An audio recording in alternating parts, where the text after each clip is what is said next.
My name is William Gaunt.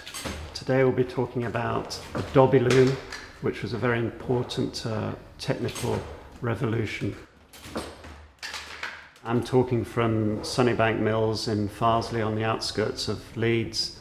It was built in 1829 by a group of village weavers, and one of those weavers was one of my ancestors. And we've been connected as a family with wool textile weaving in West Yorkshire for hundreds of years.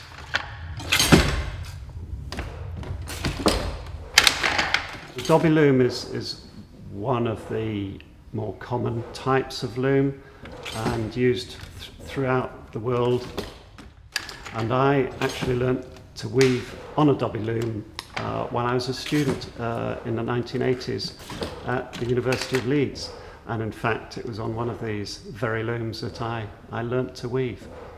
The Dobby Mechanism, which sits on top of the loom, allows the weaver to control the shafts, which will then create different types of weave. Before the Dobby came along, the weaver could only weave a very simple weave structure known as plain weave, which would basically be one up, one down thread.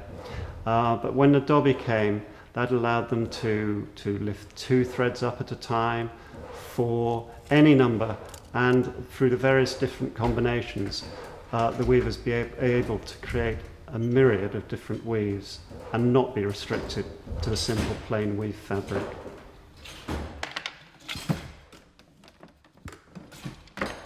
When designing cloth, one has to consider what the cloth is going to look like and what function it's going to serve, and the designer will look at the trends that are going on in fashion at the time, if it's going to be a fashion item, and it's through a combination of their creativity using the colours of the warp and the weft, that's the different yarns in the fabric, and the way that they interlace the weave that will create a unique fabric. But the fabric must perform, so they've also got to be aware of the fact that it'll be worn as a garment or be used on a settee or whatever final use it's going to be. So they'll also consider which weave is most appropriate for the final use. And it's through a combination of their creativity and their technical skill that you end up with the satisfying final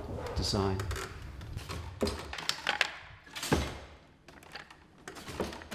When learning to use the Dobby, your creativity is allowed to flow. You're no longer restrained by the simple structure of plain weave.